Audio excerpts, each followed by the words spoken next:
इस अपॉइंटमेंट से सबसे पहली बात जो साबित हुई वो ये कि पाकिस्तानी मीडिया पे पिछले एक महीने से रोज प्राइम टाइम पे जो चहमगोइयाँ हो रही थी, क़यास आराइयाँ हो रही थी, वो हमारे सारे रिस्पेक्टेड तज्जिया नगार जो है वो टोटली क्लूलेस थे, उनको कुछ पता नहीं था।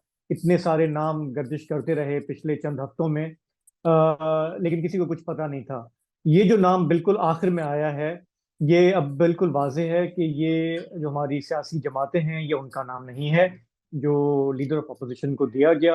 उन्होंने इस पे इंसिस्ट किया प्राइम मिनिस्टर को, और जो इनके एलाइज हैं उनको तहफुज़ात थे, इसलिए मामला 2-4 दिन डिले हुआ।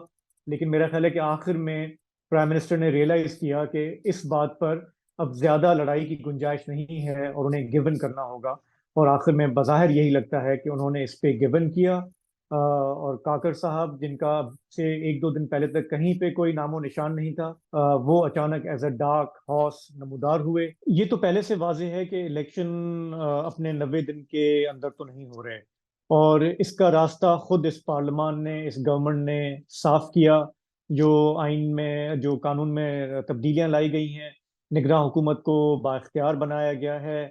और फिर ये जो बिल्कुल आखिरी चंद हफ्तों में मर्दमशुमारी पे जो फैसला हुआ सूबों का और गवर्नमेंट का, उससे भी ये वाज़ेह हो गया कि एक राह हमवार की जा रही है कि इलेक्शन जो हैं वो भले 5-6 महीने के लिए डिले हों। अब इसमें क्या फहम फरासत है हमारे सियासी जमातों की, ये पूरी तरह वाज़ेह नहीं है उन्होंने क्या सोच कर ये किया है।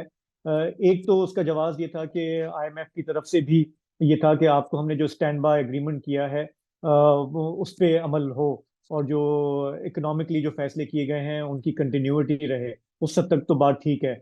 लेकिन जिस तरह की ये केयर टेकर प्राइम मिनिस्टर की अपॉइंटमेंट सामने आई है, और जिस तरफ से ये नाम आया है, उससे अब मुझे लगता है कि शुकूक व शुबात बढ़ेंगे कि हमारी इस्टेब्लिशमेंट के इरादे क्या हैं। क्या वो सिर्फ 6 महीने के लिए इलेक्शन डिले करना चाहते हैं, या उससे लंबे अरसे के लिए करना चाहते हैं? क्योंकि अगर प्राइम मिनिस्टर की और इस PDM जमातों की नहीं सुनी गई बात केयर टेकर प्राइम मिनिस्टर में, तो कोई गारंटी नहीं है कि आगे उनकी जो तवक्कुआत हैं एस्टेब्लिशमेंट से वो पूरी होंगी।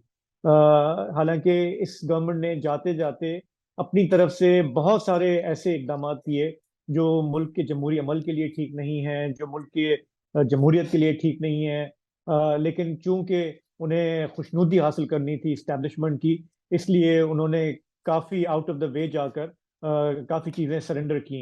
लेकिन हमें हमेशा देखते आए हैं तारीख में भी कि जब सियासी जमातें स्पेस देती जाती हैं और वो स्पेस कोई गैर जमहूरी इदारा लेता जाता है, तो वो फिर आसानी से वापस नहीं करता, उसके लिए फिर एक लंबी लड़ाई लड़नी पड़ती है। तो आज की ये जो अपॉइंटमेंट है, मेरे हिसाब से ये एक सिवियर रियलिटी चेक है हमारी इन जमातों के लिए जो पिछले 16 महीने इक़्तिदार में रहीं। अपनी उन्होंने बहुत कोशिश की कि वो इस्टेब्लिशमेंट की खुशनुदी हासिल करें, लेकिन मुझे लगता है कि उनको काफ़ी रिग्रेट करना पड़ेगा आगे जाके। देखिए, ये वही हुआ है जो हम बार बार देखते हैं अपनी इस बदकिस्मत मुल्क की सियासत में, जो जब अहम फैसले होते हैं तो डिक्टेशन दी जाती है। और अगर आप डिक्टेशन मान लेते हैं तो कुछ आप इस उम्मीद पे चल सकते हैं कि चूंकि आप फर्माबरदारी दिखा रहे हैं तो आपको, आप पे हल्का हाथ रखा जाएगा। क्योंकि जब जब हमने देखा है कि पॉलिटिकल लीडर्स ने या प्राइम मिनिस्टर्स ने अपना कॉन्स्टिट्यूशनल राइट असर्ट करने की कोशिश की है, तो उन्हें उसी उसकी भारी कीमत अदा करनी पड़ी है। उनकी गवर्नमेंट्स डिसमिस हुई हैं, उन्हें जेल जाना पड़ा है, उन्हें जिला वतन होना पड़ा है, उन्हें फांसी के तख्ते पर चढ़ना पड़ा है। और ये वो सबक है हमारी सियासत का, जिससे ये शहबाज शरीफ साहब, जरदारी साहब ये सबक भुगत चुके हैं, खुद जाती तौर पे इनकी पार्टियां भुगत चुकी हैं। और अब ये इस नतीजे पे पहुंचते थे कि हमें रेजिस्ट नहीं करना है, हमें अपनी बात रखनी है, लेकिन अगर वो नहीं मानी जाती तो हम गिव इन कर लेंगे और हम इस तरह से मामलात को आगे चलाएंगे।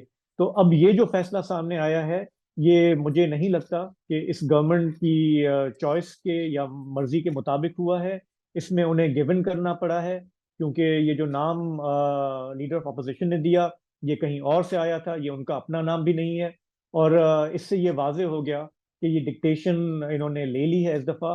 लेकिन अब भी कोई गारंटी नहीं है کہ جو فیصلے کرتے ہیں اس ملک کی سیاست کے، الیکشن کے، وہ جو ہے اپنے آئینی کردار میں چلیں گے یا آگے جمہوریت کا پروسیس چلنے دیں گے یا اسے مضبوط ہونے دیں گے.